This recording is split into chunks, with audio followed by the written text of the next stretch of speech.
प्यारे बच्चों, आज का वीडियो लेक्चर के अंतर्गत हम लोग गतिशील आवेश और चुंबकत्व में विद्युतीय यंत्र के बारे में जानकारी प्राप्त करेंगे।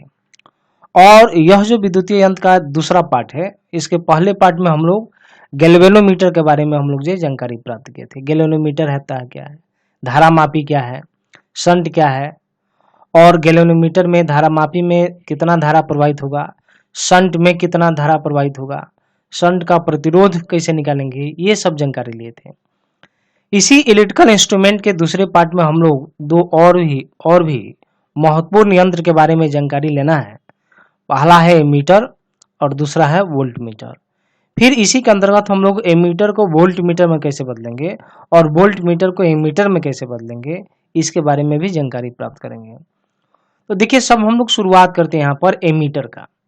तो ये एमीटर है क्या? एमीटर हम लोग किसे बोलेंगे? देखिए, तो यह एक ऐसा विद्युतीय यंत्र है जिसकी सहायता से विद्युत परिपथ में धारा की माप सीधे एम्पियर में की जाती है। यानी कि जब विद्युत परिपथ में धारा का माप करना होगा तब हम लोग जो है किस यंत्र का यूज करेंगे? एमीटर का यूज करेंगे। जैसे मान लेते हैं ये विद्युत परिपथ है, हम लोग जो है एक विद्युत परिपथ ले लिए हैं और यहाँ से कितना धारा प्रवाहित हो रहा है, इससे ये हम लोग को लेना है, मापना है कि 2 एम्पियर की धारा प्रवाहित हो रही है, 4 एम्पियर की धारा प्रवाहित हो रही है। तो इसके माप के लिए हम लोग क्या करेंगे? हम लोग इंस्ट्रूमेंट लगाएंगे, यंत्र लगाएंगे जिसका नाम होगा एमीटर। तो ये एमीटर जो है सीधे धारा की माप किस में करता है? एम्पियर में करता है। पहली बात। अब यहाँ देखिए, जो आदर्श एमीटर होता है, जस्ट ये मात्र कल्पना मात्र है, वास्तव में आदर्श एमीटर जो होता नहीं है, हम लोग कल्पना करते हैं। उस आदर्श एमीटर का जो प्रतिरोध होता है वह क्या होता है? शून्य होता है। अब सवाल है कि एमीटर का प्रतिरोध जो है हम लोग कम से कम क्यों रखते हैं और आदर्श एमीटर का प्रतिरोध शून्य क्यों लिया जाता है? ऐसा इसलिए किया जाता है बच्चों, जब प्रतिरोध जितना ज्यादा होगा तो धारा का मार्ग में उतना ही बाधा उत्पन्न होगा, और प्रतिरोध जितना कम होगा धारा आसानी से प्रवाहित होगा। तो जितना प्रतिरोध का मान कम होगा तो धारा इससे प्रवाहित होगा। तो सारा टोटल करंट को, इससे जितना भी धारा इधर से इधर क्रॉस कर जाएगा, सब धारा को ये माप लेगा। यदि प्रतिरोध ज्यादा रहता है, ऐसी स्थिति में क्या हो जाएगा? कुछ धारा को यह यंत्र क्या करेगा? रोक लेगा और कुछ को ही जाने देगा, यानी कि सही माप नहीं कर पाएगा। इसलिए परिपथ से कुल कितनी धारा प्रवाहित हो रही है, इसके लिए एमीटर का प्रतिरोध कम से कम रखा जाता है और आदर्श एमीटर का प्रतिरोध क्या हो जाता है? शून्य हो जाता है। तो शून्य होने की स्थिति में टोटल करंट जो है सही माप कर ली जाएगी। तीसरा देखिए, यहाँ पर पॉइंट दिया गया है, एमीटर को विद्युत परिपथ में श्रेणी क्रम में जोड़ते हैं। तो दो तरह का हम लोग क्रम लेते हैं, कॉम्बिनेशन करते हैं हम लोग, श्रेणी क्रम और समानांतर क्रम। तो यह जो एमीटर है विद्युत परिपथ में श्रेणी क्रम में जोड़ा जाता है। सवाल है, श्रेणी क्रम में क्यों जोड़ेंगे हम लोग, समानांतर क्रम में क्यों नहीं जोड़ेंगे? देखिए, हम लोग समानांतर क्रम में जोड़ के आपको पहले दिखाते हैं कि क्या स्थितियां उत्पन्न हो। जैसे मान लेते हैं ये स्रोत हो गया और यहाँ से धारा प्रवाहित हो रहा। अब हम लोग यहाँ पर एमीटर लगा दिए, यहाँ से आई धारा जाएगा, यहाँ तक जाएगा, यहाँ पर धारा का डिस्ट्रीब्यूशन हो जाएगा I1, और इधर मान लेते हैं I2, और फिर इधर आएगा, फिर हो जाएगा। जब समानांतर क्रम में आप जुड़िएगा तो कुछ धारा तो सीधे निकल जाएगा और कुछ धारा इधर से निकल, यानी कि धारा का बंटवारा हो जाएगा, यहाँ पर धारा बट जाएगा। तो इस परिपथ से, यानी कि स्रोत से जितना कुल धारा प्रवाहित हो रहा है, सभी धारा का माप यह एमीटर नहीं कर पाएगा, क्योंकि इससे जो धारा जाएगा उसी का माप करेगा, यहाँ वाला धारा तो सीधे निकल जाएगा। इसलिए ये एमीटर परिपथ से प्रवाहित कुल धारा को माप नहीं कर पाएगा। अगर हम लोग जो है श्रेणी क्रम में जोड़ते हैं तो जितनी धारा है सारा धारा इसी एमीटर से पास करेगा, तो सब धारा को ये माप लेगा। इसलिए एमीटर को विद्युत परिपथ में हम लोग क्या करेंगे? श्रेणी क्रम में जोड़ते हैं, समानांतर क्रम में नहीं जोड़ते हैं। अगला पॉइंट देखिए कि यहाँ पर दिया हुआ है कि एमीटर एक प्रकार का कुंडली गैल्वेनोमीटर ही है जिसका प्रतिरोध कम होता है। तो देखिए, गैल्वेनोमीटर को हम लोग अगर एमीटर में हम बदलना चाहते हैं तो हम लोग क्या करेंगे? इस गैल्वेनोमीटर के समानांतर क्रम में एक शंट लगाते हैं, शंटिंग की प्रोसेस करते हैं। शंटिंग का मतलब क्या है? शंट एक प्रकार का जो है तार होता है, पतला तार होता है जिसका प्रतिरोध कम होता है और उस तार को गैल्वेनोमीटर के साथ समानांतर क्रम में जोड़ते हैं। तो जैसे मान लेते हैं ये गैल्वेनोमीटर है और यहाँ पर हम लोग जो शंट लगा दिए, ये शंट लगा दिए, तो जब इसका प्रतिरोध जो है कम है, इसके रिस्पेक्ट में बहुत कम है। अब इसका प्रतिरोध जब कम है, इसका प्रतिरोध ज्यादा है, समानांतर क्रम में जोड़ेंगे तो जो तुल्य प्रतिरोध का जो मान होगा, तुल्य दोनों को मिलाकर जो हम लोग को प्रतिरोध मिलेगा, तो तुल्य प्रतिरोध का जो मान होगा वह मान इससे भी कम हो जाएगा। तो जब प्रतिरोध का मान बहुत कम हो जाएगा, ऐसी स्थिति में यह गैल्वेनोमीटर कैसा बिहेव करेगा? एमीटर की तरह करने लगेगा। तो बच्चों ये 4 पॉइंट है जो एमीटर से संबंधित हम लोग को जानकारी रखनी चाहिए और ऐसा क्यों होता है सबका आपको कारण भी बतलाएं। बच्चों अगला टॉपिक हम लोग का है एमीटर के माप सीमा में कैसे वृद्धि की जाएगी। तो देखिए एमीटर की माप सीमा में वृद्धि का मतलब क्या है? जैसे मान लेते हैं हम लोग का एमीटर इंस्ट्रूमेंट है और यह जो है 10 एम्पियर तक की धारा माप सकता है और हम चाहते हैं कि यह जो इंस्ट्रूमेंट है यह 50 एम्पियर तक की धारा को मापे। तो पहले जो है 10 एम्पियर तक की धारा ही माप सकता था, यानी कि इससे कम रहेगा तभी माप लेगा या 10 एम्पियर तक मापेगा। हम चाहते हैं कि यह 50 एम्पियर तक जो है धारा को मापे, यानी कि इसकी माप सीमा बढ़ाई जा रही है। तो इसकी माप सीमा को कैसे बढ़ाएंगे, यानी कि 50 एम्पियर तक के धारा को यह कैसे माप सकता है, इसकी हम लोग जो यहाँ पर चर्चा करने जा रहे हैं। तो माप सीमा को बढ़ाने के लिए देखिए हम लोग क्या करते हैं, हम लोग यह जो एमीटर है इस एमीटर के समानांतर क्रम में जो है एक तुल्य ये के हम लोग जो है कम प्रतिरोध यहाँ पर लगा देते हैं। जैसे कि मान लेते हैं कि ये एमीटर की यहाँ पर प्रतिरोध R है और इसके समानांतर क्रम में एक और हम लोग जो है प्रतिरोध लगाते हैं जिसके प्रतिरोध का मान इससे कम हो, यानी कि समानांतर क्रम में अब यह लग गया हम लोग का इस तरह से और इसका प्रतिरोध का मान जो है इससे कम है। जब दोनों का तुल्य प्रतिरोध निकालेंगे तो तुल्य प्रतिरोध का मान और भी कम हो जाएगा। इन दोनों का तुल्य प्रतिरोध का मान इससे भी कम हो जाएगा और जब प्रतिरोध का मान कम होगा तो बच्चों उससे धारा अधिक प्रवाहित होगी। इस तरह से माप सीमा जो है उसकी बढ़ जाएगी, यानी कि 10 एम्पियर है तो अब जो है उससे अधिक धारा को माप सकता है। तो यहाँ पर हम लोग क्या किए हुए हैं, हम लोग मान लेते हैं कि एक एमीटर है और इस एमीटर का प्रतिरोध R है और यह I धारा माप सकता है। I धारा बोलने का मतलब जो है हम लोग 10 एम्पियर ले लिए। दूसरे स्टेप में हम लोग लिखे हुए हैं इसकी माप सीमा I से कहाँ तक ले जाना है, I डैश तक, यानी कि यह हो जाएगा I और 50 एम्पियर वाला क्या हो जाएगा, I डैश हो जाएगा। और ये सब जो बात हम लोग लिख रहे हैं देख रहे हैं, इसकी माप सीमा को बढ़ाने के लिए उसके समानांतर क्रम में जो है न्यूनतम प्रतिरोध यानी कि कम से कम प्रतिरोध जो है जोड़ा जाता है। तो कम प्रतिरोध समानांतर क्रम में जोड़ेंगे तो तुल्य प्रतिरोध का मान कम वाला से भी कम हो जाएगा। जब प्रतिरोध का मान जब कम हो जाएगा ऐसी स्थिति में धारा अधिक प्रवाहित होगी। जब धारा अधिक प्रवाहित होगी यानी कि माप सीमा में वृद्धि हो जाएगी। आइए इसका हम लोग कैलकुलेशन करते हैं। अब आप यहाँ देखिए एक इस एमीटर का प्रतिरोध R है और इसके समानांतर क्रम में हम लोग जो है एक कम प्रतिरोध लगाए हुए हैं R डैश, यानी कि R और R डैश का यहाँ लिख सकते हैं R और R डैश का तुल्य प्रतिरोध प्राप्त करते हैं। तुल्य प्रतिरोध कैसे प्राप्त किया जाएगा, इससे संबंधित जानकारी आपको विद्युत धारा जो हम लोग का अध्याय है उसमें दिया गया है। तो हम लोग मान लेते हैं कि तुल्य प्रतिरोध इन दोनों का R है, यहाँ लिख देते हैं R और R डैश का तुल्य प्रतिरोध R मान लेते हैं। तब हम लोग लिख पाएंगे जब दो प्रतिरोध समानांतर क्रम में हो, चाहे वो बराबर हो या बराबर न हो, तब उसके लिए फॉर्मूला है इन दोनों को गुना कर देते हैं, यानी कि R डैश और दोनों को जोड़ करके भाग कर देते हैं, यानी कि R प्लस R डैश। इस तरह से R और R डैश का तुल्य प्रतिरोध प्राप्त हो गया R, कैपिटल R। अब बच्चों P और Q दोनों बिंदुओं के बीच विभवांतर निकालते हैं। यहाँ लिख सकते हैं बिंदु P और Q के बीच विभवांतर तो फॉर्मूला हम लोग का आता है V बराबर IR। नहीं तो देखिए हम लोग जो है अब धारा कितनी प्रवाहित किए हुए हैं यहाँ पर I डैश, तो यहाँ लिख देंगे I डैश। जब समानांतर क्रम में हम लोग जोड़े हैं तब I डैश, तो यहाँ लिखेंगे I डैश।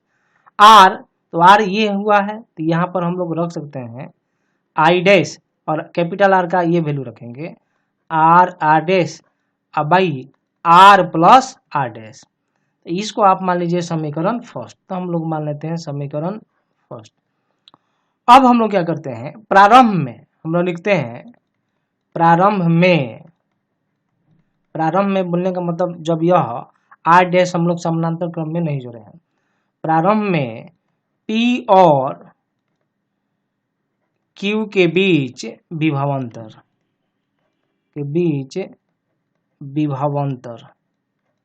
तो विभवांतर लिखेंगे तो V बराबर क्या हो जाएगा, तो धारा कितना प्रवाहित हो रहा है I और प्रतिरोध है R स्मॉल r, यहाँ लिखेंगे IR। इसको मान लेंगे समीकरण 2। तो आप समीकरण 1 और 2 को आप देखिएगा तो आप पाइएगा कि LHS बराबर है, देख रहे हैं V है और यह भी है। आप लिख सकते हैं समीकरण 1 और 2 से, तो इन दोनों समीकरण को हम लोग एक साथ लिखते हैं तो हम लिख पाएंगे IR और ये है I dash R dash by R plus R dash. अगर I निकालना होगा यानी कि एमीटर से प्रारंभ में कितनी धारा प्रवाहित हो रही है, यह R नीचे चला जाएगा, तो आप लिख पाएंगे I डैश और ये जगह R dash by R plus R dash और गुना ये R नीचे हो जाएगा तो ये हो जाएगा 1/R। तो ये R से और यह R क्या हो जाएगा, कैंसिल हो जाएगा, तो हम लोग यहाँ पर लिख पाएंगे I equal to I dash R dash by R plus R dash. तो देखिए यहाँ पर यह जो मान हम लोग का निकला है ये एमीटर से प्रारंभ में कितनी धारा या एमीटर से कितनी धारा प्रवाहित हो रही है उसके लिए निकला है। अब हम लोग चाहते हैं कि ये जो प्रतिरोध हम लोग समानांतर क्रम में जोड़े हैं ये कितने ओम का प्रतिरोध यहाँ पर जोड़ा गया है, तो उसके लिए देखिए हम लोग आगे हम लोग काम करेंगे और इसको इसके साथ हम लोग मल्टीप्लाई करेंगे। तो आप मल्टीप्लाई करेंगे तो यानी कि I को इसके साथ तो करेंगे तो देखिए हम लोग सीधे कर देते हैं, तो ये हो जाएगा IR प्लस I और ये हो जाएगा R डैश, इधर हो जाएगा I डैश और ये हो जाएगा R डैश। अब आप इसको इधर ला दीजिए, तो इसको इधर लाएंगे तो देखिए हम लोग लिख पाएंगे IR ये हो जाएगा I डैश और ये हो जाएगा R डैश माइनस ये हो जाएगा IR डैश। अब R डैश को हम लोग कॉमन कर लेते हैं, तो हम लोग कॉमन कर लिए और इधर लिख पाएंगे I डैश माइनस I, इसको इधर लिख दिए, इसको इधर और इधर हो जाएगा IR, तो R डैश बराबर हो जाएगा IR by I dash minus I। तो इस तरह से कितने ओम का प्रतिरोध समानांतर क्रम में जोड़ेंगे जिससे कि एमीटर की माप सीमा वृद्धि हो जाएगी, उसके लिए यह सूत्र है। बच्चों आइए अब हम लोग एक दूसरे इंस्ट्रूमेंट वोल्ट मीटर के बारे में हम लोग जानकारी प्राप्त करते हैं। तो सबसे पहले हम लोग यह जानते हैं कि वोल्ट मीटर होता क्या है। तो बच्चों वोल्ट मीटर एक ऐसा विद्युतीय यंत्र है जिसकी सहायता से विद्युत परिपथ में दो बिंदुओं के बीच विभवांतर सीधे वोल्ट में प्राप्त की जाती है। बोलने का मतलब यह हुआ, जैसे मान लेते हैं कि ये कोई स्रोत है और यहाँ से धारा प्रवाहित हो रही है, ये धारा प्रवाहित हो रही है, हम चाहते हैं कि इन दो बिंदुओं के बीच जो है हम लोग को विभवांतर प्राप्त करना है। तो दो बिंदुओं के बीच, तो ये विद्युत परिपथ है और दो बिंदुओं के बीच A और B है और विभवांतर प्राप्त करना है, तब इन दोनों बिंदुओं के बीच विभवांतर प्राप्त करने के लिए हम लोग जो इंस्ट्रूमेंट यूज करेंगे उसे ही वोल्ट मीटर कहते हैं। और यह जो वोल्ट मीटर हम लोग यूज करेंगे इस विद्युत परिपथ में दो बिंदुओं के बीच विभवांतर मापने के लिए, इस वोल्ट मीटर को हम लोग क्या करते हैं, विद्युत परिपथ के समानांतर क्रम में हम लोग लगा देते हैं। तो समानांतर क्रम में जब हम लोग लगाते हैं यहाँ पर, तब यहाँ पर अटैच करने से जो है इन दोनों बिंदुओं के बीच विभवांतर कितना होगा, यह इंस्ट्रूमेंट है सीधे वोल्ट में माप कर और दे देता है। दूसरी बात ये, यानी कि यह जो वोल्ट मीटर होता है इसका प्रतिरोध अधिक से अधिक रखा जाता है। वोल्ट मीटर का प्रतिरोध अधिक से अधिक रखा जाता है। सवाल है कि वोल्ट मीटर का प्रतिरोध अधिक से अधिक हम लोग क्यों रखते हैं? तो वोल्ट मीटर का प्रतिरोध हम लोग अधिक से अधिक इसलिए रखते हैं ताकि अगर प्रतिरोध अधिक होगा तो वहां पर जो है आवेश के प्रवाह को यह रोकने का काम करेगा। जब रोकेगा यानी कि इधर से इधर प्रवाहित नहीं होगा, तो अब यहाँ पर जब आवेश को रोक देगा, आवेश को प्रवाहित होने से रोक देगा, ऐसी स्थिति में दोनों बिंदुओं के बीच विभवांतर का माप सही सही यह कर पाएगा। इसलिए आदर्श वोल्ट मीटर का जो प्रतिरोध होता है वह अनंत होता है और वोल्ट मीटर को हम लोग विद्युत परिपथ में समानांतर क्रम में जोड़ा जाता है। बच्चों आइए वोल्ट मीटर की माप सीमा कैसे बढ़ाएंगे इसके बारे में जानकारी प्राप्त करते हैं। मान लेते हैं कोई वोल्ट मीटर है और इस वोल्ट मीटर का प्रतिरोध R है। देख रहे हैं हम लोग प्रतिरोध मान लिए R, और यह वोल्ट मीटर जो है कोई किसी वोल्ट तक यह जो है विभव माप सकता है, यानी कि भी विभवांतर यह माप सकता है। मान लेते हैं कि यह जो है 100 वोल्ट तक जो है यह माप सकता है विभवांतर। अब इसकी विभवांतर जो है यानी कि जो विभव मापने की जो सीमा है वह बढ़ानी है और 100 से मान लेते हैं 200 वोल्ट तक करनी है। तो यहाँ हम लोग लिखे हैं इसकी माप सीमा भी से कहाँ तक, भी डैश तक, तो यही हो जाएगा भी, और माप सीमा बढ़ा रहे हैं कहाँ तक, 200 वोल्ट, तो यह क्या हो जाएगा, भी डैश हो जाएगा। यानी कि माप सीमा हम लोग को बढ़ाना है। अब सवाल है कि माप सीमा को हम लोग बढ़ाएंगे कैसे? तो बच्चों माप सीमा, वोल्ट मीटर की माप सीमा को बढ़ाने के लिए हम लोग क्या करते हैं, वोल्ट मीटर के, ये वोल्ट मीटर है, वोल्ट मीटर के श्रेणी क्रम में जो है एक उच्च प्रतिरोध जोड़ दिया जाता है। देख रहे हैं श्रेणी क्रम में उच्च प्रतिरोध जोड़ देते हैं। जब उच्च प्रतिरोध हम लोग जोड़ देंगे तब तुल्य प्रतिरोध का जो मान होगा वह तुल्य प्रतिरोध का मान उच्च वाला से भी अधिक हो जाएगा। यानी कि दोनों को मिलाकर जो प्रतिरोध का मान होगा ये अधिक वाला से भी अधिक हो जाएगा। यानी कि प्रतिरोध का मान क्या हो जाएगा, बढ़ेगा। जब प्रतिरोध का मान जितना अधिक से अधिक होगा यह वोल्ट मीटर उतना अधिक से अधिक जो है विभव माप सकता है, विभवांतर माप सकता है। इस तरह से वोल्ट मीटर की माप सीमा को बढ़ाई जा सकती है। आइए इसका हम लोग कैलकुलेशन करते हैं और हम लोग देखते हैं यह जो उच्च प्रतिरोध R डैश हम लोग समानांतर क्रम श्रेणी क्रम में जोड़े हैं, ये श्रेणी क्रम में जो उच्च प्रतिरोध जोड़ा गया है ये हम लोग इसका वैल्यू कैसे निकालेंगे, इसका मान कैसे निकालेंगे? बच्चों ये वोल्ट मीटर का प्रतिरोध R है और इसके साथ हम लोग श्रेणी क्रम में एक उच्च प्रतिरोध जुड़े हुए हैं R डैश। इन दोनों प्रतिरोधों का तुल्य प्रतिरोध यहाँ मान लेते हैं हम लोग लिखेंगे R और R डैश का तुल्य प्रतिरोध कैपिटल R मान लेते हैं। जब मानेंगे तो आप लिख पाएंगे R बराबर, देखिए ये प्रतिरोध और ये प्रतिरोध श्रेणी क्रम में है तो साधारण जोड़ की तरह जोड़ देंगे, ये हो जाएगा R प्लस R डैश। अब देखिए दोनों प्रतिरोधों को मिलाकर हम लोग तुल्य प्रतिरोध निकाल लिए और धारा प्रवाहित हो रही है I। तो बच्चों बिंदु P और Q के बीच का विभव अंतर, तो ये जो पहले हम लोग का केवल प्रतिरोध R था तब भी विभव मापता था। अब दोनों प्रतिरोधों को हम लोग एक साथ ला दिए हैं तो यह विभव अंतर कहाँ तक माप देगा, तो भी डैश तक माप देगा। तो हम लोग यहाँ लिख सकते हैं बिंदु P और Q के बीच विभवांतर, तो हम लोग लिख पाएंगे भी डैश बराबर, धारा कितनी प्रवाहित हो रही है I, तो लिखेंगे I, और इन दोनों प्रतिरोधों को मिलाकर जो तुल्य प्रतिरोध है क्या है R, तो लिख देंगे R, और I R का यह रखेंगे हम लोग R प्लस R डैश, तो भी डैश बराबर यहाँ पर लिख पाएंगे I और ये जगह R प्लस R डैश, और I बराबर लिखना होगा तो हम लोग लिख पाएंगे भी डैश और ये नीचे चला जाएगा R प्लस R डैश, और इसको मान लेंगे समीकरण फर्स्ट। अब देखिए बच्चों प्रारंभ में हम लोग लिख सकते हैं, प्रारंभ में वोल्ट मीटर के सिरों के बीच विभवांतर, तो प्रारंभ में तो यह तो प्रतिरोध नहीं था, ये तो बाद में हम लोग जो है माप सीमा बढ़ाने के लिए जोड़े हैं। तो प्रारंभ में प्रतिरोध केवल यही था और विभव भी मापता था और धारा I प्रवाहित हो रही थी। तो इस तरह से जब ये हटा देंगे हम लोग तो सिरा P और Q के बीच विभवांतर निकालते हैं। तो यहाँ लिख पाएंगे हम लोग जो है विभवांतर, यहाँ लिखेंगे बिंदु P और Q के बीच विभवांतर।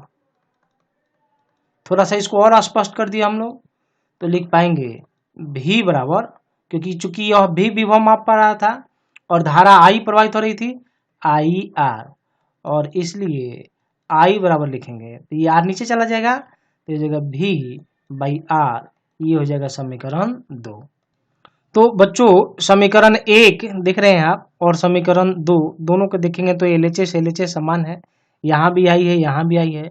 तो समीकरण 1 और 2 से हम लोग लिखते हैं समीकरण 1 और 2 से, तो हम लोग देखेंगे दोनों को इक्वेट कर देंगे तो हम लोग यहाँ पर लिख पाएंगे V बाई आर बराबर V dash by R plus R dash, cross multiplication कर देंगे तो लिख पाएंगे VR प्लस, अब इसको फिर इसके साथ तो जगह VR डैश और ये इसके साथ तो V डैश और यह हो जाएगा R।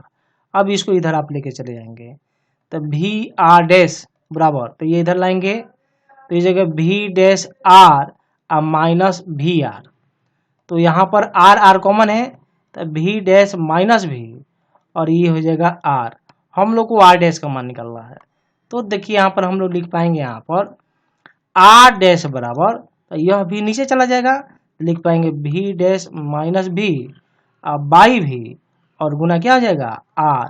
और इस तरह से यह जो प्रतिरोध है इस प्रतिरोध का मान यानी कि कितना हम लोग उच्च प्रतिरोध श्रेणी क्रम में जोड़ेंगे उसका मान यहाँ पर निकाल सकते हैं।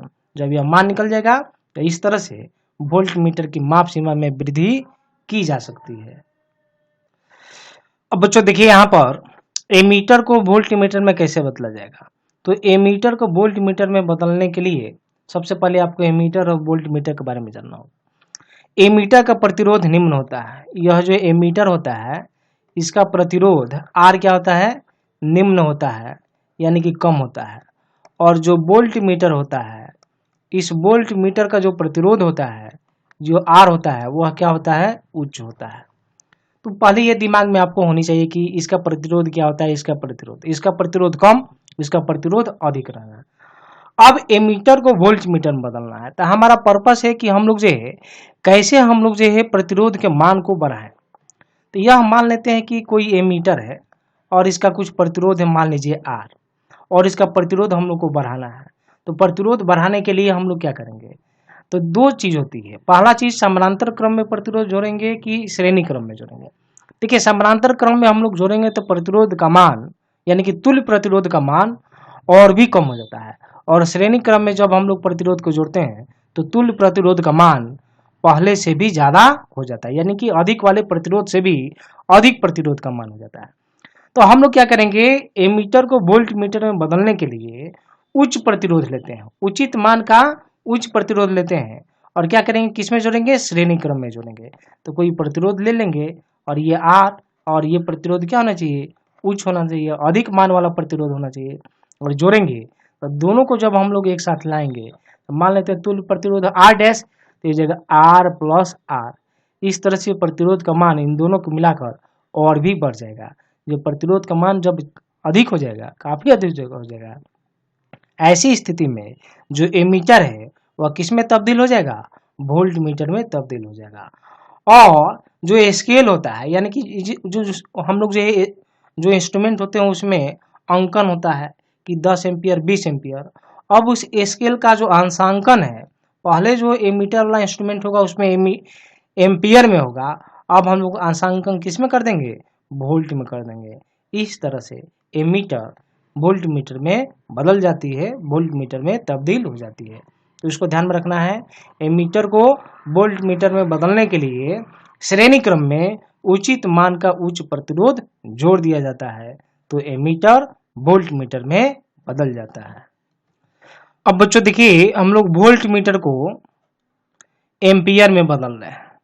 तो वोल्ट मीटर को एम्पियर में कैसे, एमीटर में कैसे हम लोग बदलेंगे? तो वोल्ट मीटर को एमीटर में बदलने के लिए हम लोग वोल्ट मीटर के समानांतर क्रम में जो है निम्न प्रतिरोध हम लोग जोड़ देते हैं। फॉर एग्जाम्पल जैसे मान लेते हैं कि ये वोल्ट मीटर है और वोल्ट मीटर को एमीटर में बदलना है और इसका प्रतिरोध मान लेते हैं हम लोग आर है। तो जब हम लोग कोई प्रतिरोध जो है यानी कि निम्न प्रतिरोध उचित हम लोग जो है निम्न प्रतिरोध जो है यहाँ पर समानांतर देख रहे हैं, निम्न प्रतिरोध समानांतर क्रम में हम लोग जब जोड़ेंगे तो मान लेते हैं ये आर डैश है। तो जब आर डैश को हम लोग जोड़ेंगे समानांतर क्रम में तो इन दोनों को मिलाकर जो तुल्य प्रतिरोध होगा तो मान लेते हैं तुल्य प्रतिरोध आर होगा। तो इस तुल्य प्रतिरोध का मान कम वाला से भी कम हो जाएगा। तो जब प्रतिरोध का मान यहाँ पर फाइनली क्या हो रहा है, प्रतिरोध का मान कम हो रहा है।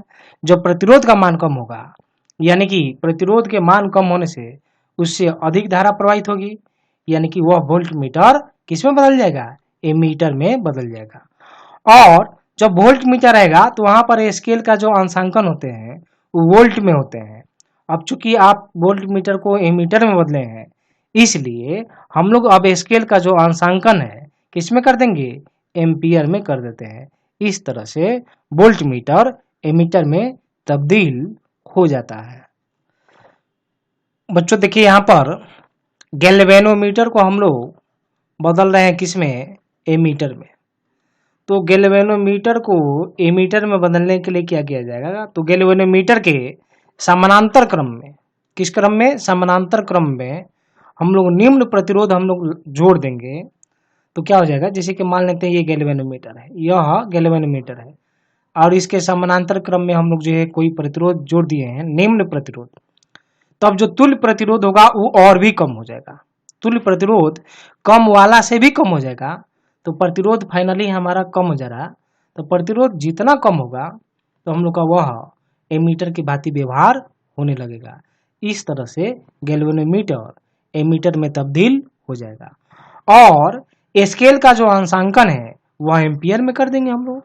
तो सीधे धारा की माप एम्पियर में प्राप्त हो जाएगी। दूसरा देखिए यहाँ पर बच्चों, हम लोग गैल्वेनोमीटर को वोल्ट मीटर में कैसे बदलेंगे। तो वोल्ट मीटर का प्रतिरोध जो है हाई होता है, उच्च होता है। तो प्रतिरोध के मान को अधिक लाना है, तब हम लोग क्या करेंगे, गैल्वेनोमीटर के श्रेणी क्रम में जो है हम लोग उच्च प्रतिरोध हम लोग जोड़ते हैं। जैसे मान लेते हैं ये गैल्वेनोमीटर है और इसके श्रेणी क्रम में हम लोग प्रतिरोध जोड़ दिए यहाँ पर और ये उच्च प्रतिरोध है।